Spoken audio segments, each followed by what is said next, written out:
नाम दुआ सलाम, मैं हूं डॉक्टर लोकेश बाली। स्वागत करता हूं आप सभी का। प्यारे साथियों, व्हाट इज जेआरएफ? जेआरएफ क्या है, इस टॉपिक पर बात करेंगे। इसके अलावा हम बात करेंगे कि अनअकैडमी पर ऐसा क्या आया है जिससे बहुत बड़ा हंगामा हो गया है, कैसे नेट जेआरएफ की तैयारी की जाती है, क्या योग्यता होने वाली है, क्या आपका रिजर्वेशन का क्राइटेरिया क्या होने वाला है, एग्जाम का पैटर्न क्या होने वाला है, मीडियम ऑफ क्या होने वाला है, किस प्रकार के मीडियम आते हैं, किस मीडियम में एग्जाम लगती है, ऐसे जो एज लिमिट है वो क्या होने वाली है। ऐसे तमाम पहलुओं पर, तमाम चीजों पर आज के इस सेशन में मैं आप लोगों से बात करूंगा। यानी कि जेआरएफ करने के लिए आपको क्या क्या करना चाहिए और नेट और जेआरएफ में क्या अंतर होता है। क्या आपको नेट करना चाहिए या नेट की परीक्षा देनी चाहिए या आपको सीधे जेआरएफ की परीक्षा देनी चाहिए। तो आज इन दोनों चीजों का अंतर भी आज के इस सेशन में हम लोग समझने की कोशिश करेंगे। तो जितने भी दोस्त हैं जल्दी जल्दी से जुड़ जाइए। व्हाट इज ए जेआरएफ यानी जूनियर रिसर्च फेलोशिप क्या है साथियों, जूनियर रिसर्च फेलो। और आजकल देखा गया है, आज मैं ये वीडियो बना रहा हूं साथियों 2022 में, और आज के दौर में देखा गया है कि स्टूडेंट्स जो हैं गांव में, छोटे छोटे कस्बों में जैसे जैसे अवेयरनेस फैलती जा रही है, यानी जैसे जैसे आप लोगों को जानकारी मिलती जा रही है, वैसे वैसे जेआरएफ की तरफ रुख स्टूडेंट्स का होने लगा है। ऐसा क्या कारण है कि जेआरएफ की एग्जाम को लगभग 9-10 लाख लोग एग्जाम देते हैं हर 6 महीने। अब पूरे भारतवर्ष में से ऐसी जेआरएफ की जो एग्जाम है उसको लेकर इतना तगड़ा क्रेज क्यों है कि भाई 9-10 लाख लोग इसकी एग्जाम हर 6 महीने में देते हैं? क्या कारण है इसकी पॉपुलैरिटी बढ़ने का? आज के सेशन में मैं आप लोगों से बात करूंगा और वो महत्वपूर्ण मुद्दा क्या है, इस चीज को पहले समझ। चलिए विभिन्न पहलुओं पर चर्चा करते हुए एक एक चीजों को आगे लेकर आगे बढ़। जेआरएफ का फुल फॉर्म होता है जूनियर रिसर्च फेलोशिप, यानी कि फेलोशिप का मतलब पैसा। तो आज के दौर पर देखा जाए तो तकरीबन साथियों 35,000 से लेकर 40,000 रुपए तक की फेलोशिप आपको मिलती। अब मैंने बीच में 35 से 40 क्यों बोला है? क्योंकि हर स्टेट की अलग अलग कंटीजेंसी एक होती है, लेकिन एचआरए में अंतर होता है, इसलिए साथियों यहां पर यह अंतर देखने को आपको मिल सकता है। तो जितने भी साथी, रीना आ गई हैं, hello Reena, good evening. Okay, doctor Bhanu, Satish, जितने भी साथ दोस्त आ गए हैं वो सभी को मेरा गुड इवनिंग, नमस्कार। आ जाइए। तो आज हम जेआरएफ को समझेंगे। तो सबसे पहले नेट या जेआरएफ एग्जाम की तैयारी कैसे करते हैं, इस चीज को समझते हुए हम एक बार चीजों को देख लेते हैं। तो सबसे पहले हम जान लेते हैं योग्यता क्या होनी चाहिए और फिर आखिर में जानेंगे इनका निष्कर्ष। अगर हम नेट जेआरएफ की योग्यता की बात करें तो आप लोगों को सबसे पहले साथियों पीजी करने के दौरान, चाहे आपने एमए किया हो, चाहे आपने एमएससी किया हो, चाहे आपने एमकॉम किया हो, या आपने कोई भी पीजी कोर्स किया हो, या फिर आपने एमएड किया हो, जी हां साथियों, या फिर आपने एमएड किया हो, किसी भी पीजी कोर्स के में आपकी जो परसेंटेज होनी चाहिए वो होनी चाहिए साथियों सामान्य वर्ग की। सामान्य वर्ग की परसेंटेज 55 होनी चाहिए। और साथियों जो एसटी, एससी, ओबीसी, एनसी यानी नॉन क्रिमिलियर, इनकी साथियों 50% होने की ये न्यूनतम रिक्वायरमेंट। इतना तो यहां पर साथियों होना ही चाहिए, जैसा कि साथियों यहां पर लिखा हुआ है। क्या लिखा हुआ है साथियों? यहां पर आप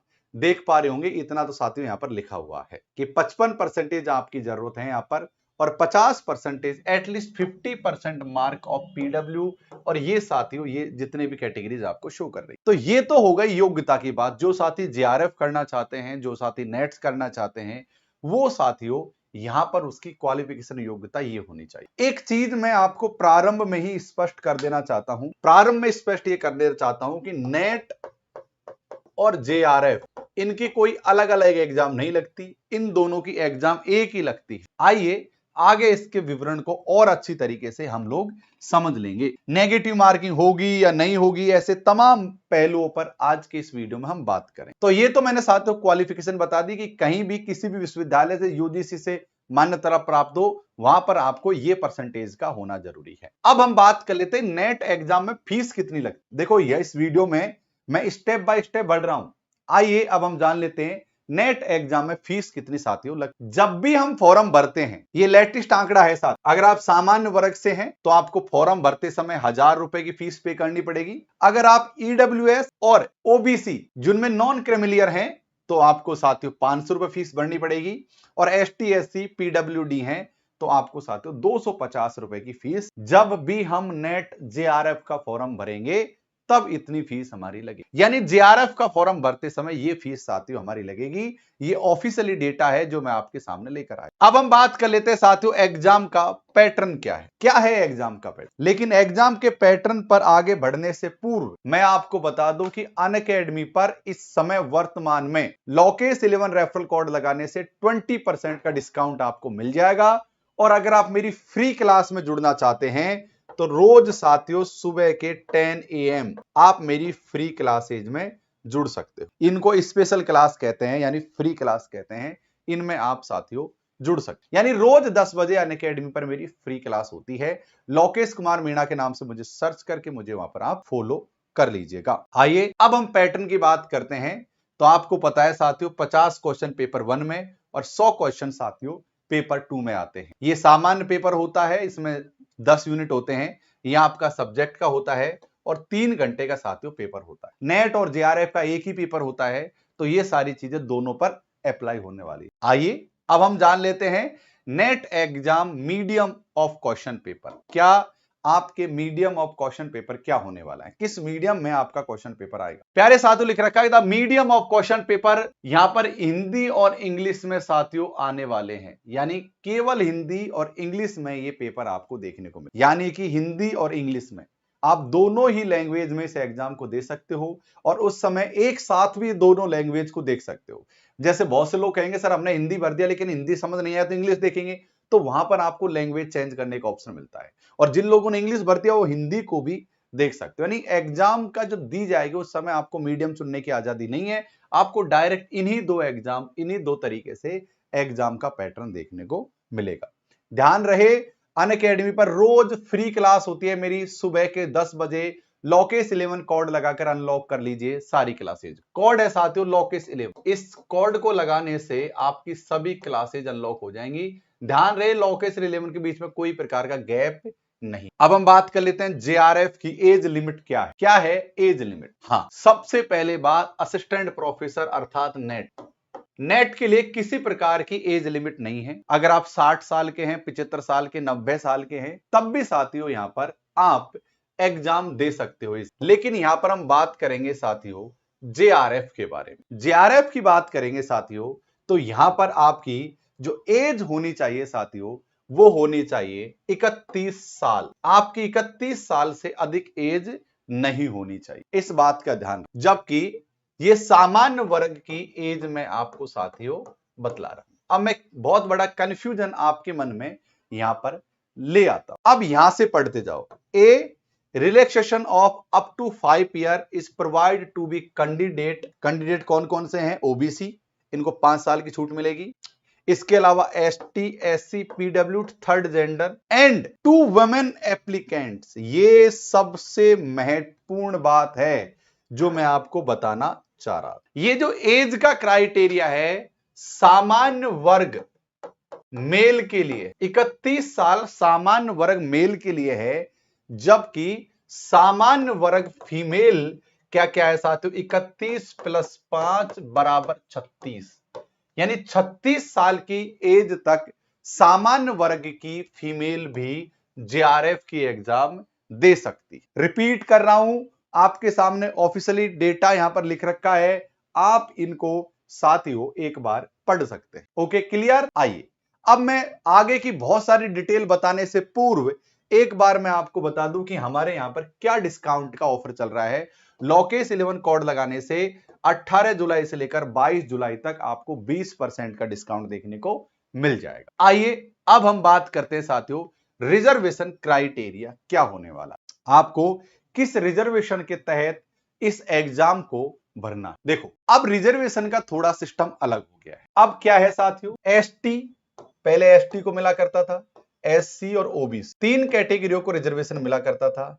लेकिन साथियों आप सामान्य वर्ग के अंतर्गत, सामान्य वर्ग के ईडब्ल्यूएस आर्थिक आधार पर भी 10% का रिजर्वेशन यहां पर दे दिया। अब समझ लीजिए जिन लोगों को रिजर्वेशन का पता नहीं है कि केंद्र सरकार में क्या रिजर्वेशन मिलता है, ताकि आप लोगों को पता लग जाए। देखो 15% रिजर्वेशन मिलेगा एस, 15% रिजर्वेशन क्या है साथियों, एससी को मिलेगा। 7.5% जो रिजर्वेशन का क्राइटेरिया है ये है साथियों एस, यानी जितनी सीट आती हैं उनमें के 7.5% सीट एसटी की होती हैं, 15% सीट उसकी होती है एससी। एक होता है साथियों 27% होती है ओबीसी की। अब आपके मन में एक ख्याल आ रहा होगा 27% सीट ओबीसी की, और आपके मन में ये सवाल आ रहा होगा कि सबसे ज्यादा सीट ओबीसी को। ऐसा नहीं है, क्योंकि ओबीसी के अंतर्गत बहुत सारी कास्ट आती है और 27% के मुकाबले यहां पर संख्या ज्यादा है, यहां पर साथियों संख्या ज्यादा है। अब दूसरा है साथियों ईडब्ल्यूएस। यहां पर साथियों क्या है, ईडब्ल्यूएस में क्या है, आपको 10% का रिजर्वेशन मिला हुआ है। अगर मैं आपको जनसंख्या के आधार पर रिजर्वेशन बताऊं कि किसको सर्वाधिक मिला है, तो आपकी नजर तो डायरेक्ट 27% पर जा रही होगी, लेकिन ऐसा बिल्कुल भी नहीं। जो सबसे अधिक रिजर्वेशन मिला है ये मिला है 10% ईडब्ल्यूएस, क्योंकि 27% ओबीसी के मुकाबले ईडब्ल्यूएस कैटेगरी में आए हुए लोगों की संख्या कम है। इसलिए साथियों अगर देखा जाए आंकड़ों के हिसाब से तो 10% अधिक रिजर्वेशन है। अधिक का मतलब क्यों है ये समझा रहा हूं। देखो अगर आप सामान्य वर्ग के छात्र हैं और आप कंफ्यूज्ड हैं कि मुझे ईडब्ल्यूएस में फॉर्म लगाना चाहिए या फिर आपको सामान्य वर्ग में फॉर्म लगाना, अगर आप इस चीज को लेकर थोड़ा सा विवादित है, सोचने पर मजबूर हैं, तो मैं ये कहूंगा कि अगर आप एलिजिबल हैं, अगर आप योग्य हैं, ईडब्ल्यूएस के अंतर्गत आप आते हैं, आपके पास सर्टिफिकेट है, तो मेरी सलाह ये रहेगी कि आप ईडब्ल्यूएस से फॉर्म अप्लाई कीजिए। इससे क्या है साथियों, इसमें ज्यादा चांस है कि आपका सिलेक्शन हो जाए। अगर आप सामान्य वर्ग से हैं, सामान्य वर्ग से हैं तो ईडब्ल्यूएस कैटेगरी से आप अप्लाई। तो बहुत से स्टूडेंट रहते हैं कहते हैं कि सर सामान्य वर्ग से करें या ईडब्ल्यूएस से करें, हमारे पास लगातार कमेंट्स आते हैं। तो मेरी सलाह यह है कि एक बार थोड़ा सा उस समय सीट्स को भी देख लो, और हो सके तो एक बार सब चीजों का एक कैलकुलेशन लगाकर आपको ईडब्ल्यूएस की तरफ जाना चाहिए। इसमें थोड़ी सी संभावनाएं ज्यादा हो जाती। ठीक है, ये आपको साथियों यहां पर ये रिजर्वेशन का क्राइटेरिया आपको देखने को मिल जाएगा। ये चीजें बताने का सीधा कारण ये था कि बहुत से सामान्य वर्ग के विद्यार्थी हमेशा दिक्कत करते हैं, उनको लगता है कि सर हम किस में भरें, उनको बहुत समस्या होती है। तो मैं ईडब्ल्यूएस को प्रेफरेंस दूंगा अगर वो इस कैटेगरी में आते हैं। तो भाई फायदा मिल रहा है तो फायदा उठाना चाहिए। अब रही साथियों नकारात्मक मार्किंग। अगर आप पीएचडी करना चाहते हैं, best topic, best proposal, best research interview, अगर आप इनके बारे में हेल्प चाहते हैं तो मैं आपकी डायरेक्ट हेल्प कर दूंगा। रेफरल कोड आपको लॉकेस 11 लगाना पड़ेगा। ये टेलीग्राम चैनल के माध्यम से आप मुझसे संपर्क बना सकते हो। तो ये अनअकैडमी का ऐप है, डाउनलोड कर लीजिए। उसके बाद में मोबाइल नंबर डालना है, फोन नंबर डालना है, ये पहले दिन का प्रोसेस है केवल, और उसके बाद में आपको प्रोसीड टू पेपर क्लिक करना है। यहां पर साथियों आपको बतला दूं, नेट सेलेक्ट करना है, सब्जेक्ट सेलेक्ट करना है, गेट सब्सक्रिप्शन पर क्लिक करना है। जैसे गेट सब्सक्रिप्शन पर क्लिक करोगे बीच में मुझे फॉलो कर लेना डॉक्टर लोकेश कुमार मीणा के नाम से, और वहां पर साथियों आपको पेपर 1 और पेपर 2 दोनों पढ़ाया जाए। हम आपको पूरा पेपर 1 प्लस पेपर 2 दोनों लाइव क्लास होंगी, सभी सारे क्लासों के नोट्स मिलेंगे, सारे क्लासों के मॉक टेस्ट होंगे। ये सब चीजें आपको लॉकेस 11 रेफरल कोड लगाने से प्राप्त हो जाएंगी। तो paper 1 commerce, English, history, education, geography, ऐसे तमाम सब्जेक्ट्स की चीजें साथियों आपको मिल जाएंगी। ओके, ये बात आप ध्यान रखना, ये सारे सब्जेक्ट की हम लोग तैयारी करवाते हैं। तो आप रेफरल कोड लॉकेस 11 लगा लेना, प्लस की क्लास ज्वाइन कर लेना। आइकॉनिक थोड़ा एडिशनल है, जिसमें आपको पर्सनल कोच कुछ एडिशनल चीजें मिलेंगी। प्लस में आपको पेपर 1 कंप्लीट करवाते हैं हम लोग, पेपर 2 कंप्लीट करवाते हैं। ये दोनों की लाइव क्लास होंगी, इन दोनों के नोट्स मिलेंगे आपको हमारे हाथ से लिखे हुए, और इसके अलावा मॉक टेस्ट और सारी चीजें आपको टेस्ट सीरीज वगैरह देख। Okay guys, thank you so much. लॉकेस 11 कोड आपको यहां लगाकर अप्लाई करना। उसके बाद में आप यूपीआई, डेबिट कार्ड, ईएमआई के माध्यम से पेमेंट कर सकते हैं। ये अंतर है आइकॉनिक और प्लस में। Thank you so much for coming, और इस वीडियो को लाइक कर दीजिए और चारों तरफ इस वीडियो को शेयर कर दीजिए। Thank you.